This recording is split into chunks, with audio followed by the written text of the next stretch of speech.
श्री महागणाधिपते नमः, श्री महासरस्वते नमः, श्री अनघासीत तत्वदेवताभ्यो नमः। श्री श्री श्री भारती तीर्थ महास्वामी वारिकी, श्री श्री श्री విధుశేఖర భారతీ స్వామి వారికి ప్రణమిల్లుతూ ఈరోజు శ్రీమద్ అభినవ విద్యాతీర్థ మహాస్వామి వారి యొక్క జీవితంలో ఉన్నటువంటి ముఖ్యమైన అంశాలను పరిశీలించేటువంటి ప్రయత్నం చేద్దాము. వీరు 1917వ సంవత్సరంలో బెంగళూరుకి చెందినటువంటి వెంకటలక్ష్మి అమ్మాళ్ రామశాస్త్రి అనేటువంటి దంపతులకు జన్మించారు. వీరి పూర్వాశ్రమంలో వీరికి ఉన్నటువంటి నామం శ్రీనివాస శాస్త్రి. వీరి యొక్క ఉపనయనం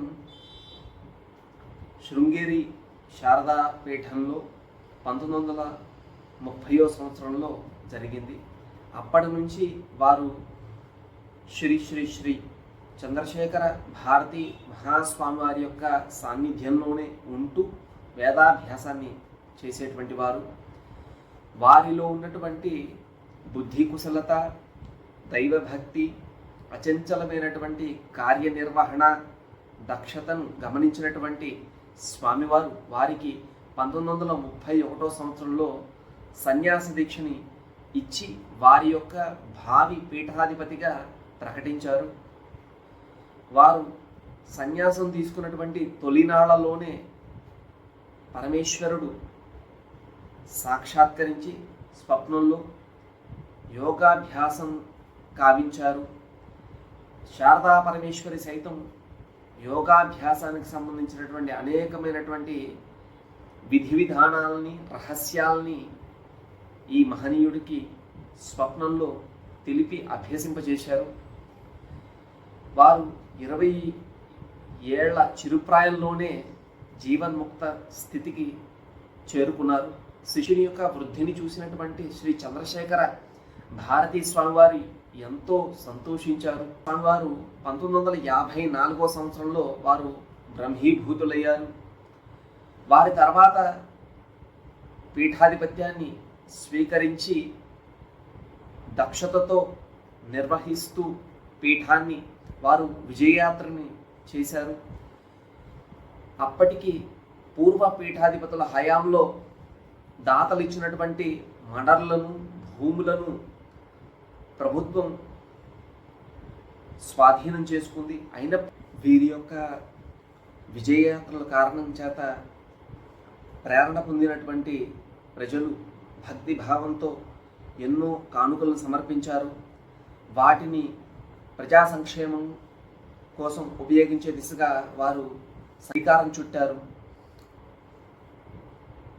వారు ప్రజా సంక్షేమం కోసం ధార్మిక కార్యక్రమాలు నిర్వహించాలని నిర్ణయించుకున్నారు. దానిలో భాగంగా శృంగేరిలో నీటి వనరులను ఏర్పాటు చేశారు. శృంగేరిలో విద్యకు సంబంధించి ఎన్నో విద్యా కేంద్రాలను ఏర్పాటు చేశారు. వైద్యానికి సంబంధించి ప్రజలకు వైద్య సేవలు అందించే దిశగా వారు శ్రీ శారదా ధన్వంతరి అనేటువంటి వైద్యశాలని ఉచితంగా ఏర్పాటు చేసి ప్రజలకు సేవలు అందించే దిశగా రూపకల్పన చేశారు. వారికి నిర్మాణం, వైద్యం, వ్యవసాయ రంగాల్లో వారికి ఉన్నటువంటి జ్ఞానాన్ని, వారికి ఉన్నటువంటి సునిశ్చితమైనటువంటి పరిశీలనని, ఆయా రంగాల్లో ఉన్నటువంటి నిష్ణాతులను సైతము ఆశ్చర్యపరిచేది. వారు విజయయాత్రలో భాగంగా భారతదేశంలో అనేక చోట్ల వారు పర్యటించారు. వారు పర్యటించినటువంటి అన్నిటిల్లోనూ వానలు పుష్టిగా కురిసేవి. ప్రజలందరూ వారిని ఎంతో ప్రేమగా, భక్తిగా వానల స్వామి అని పిలుచుకునేవారు. ఎవరైనా దీనులు, అశక్తులు వారిని ఆశ్రయించినట్లయితే వెంటనే వారికి ఆలంబన కలిగించి వారిని ఆదుకునేవారు స్వామివారు. ఎటువంటి అహంకారం లేనటువంటి జ్ఞానమూర్తిగా, దయామూర్తిగా వారు సామాన్యులు సైతం వారు అక్కును చేర్చుకున్నారు. అంతేకాకుండా పశుపక్షాదులు సైతం వారి యొక్క ప్రేమకు పాత్రులయ్యాయి.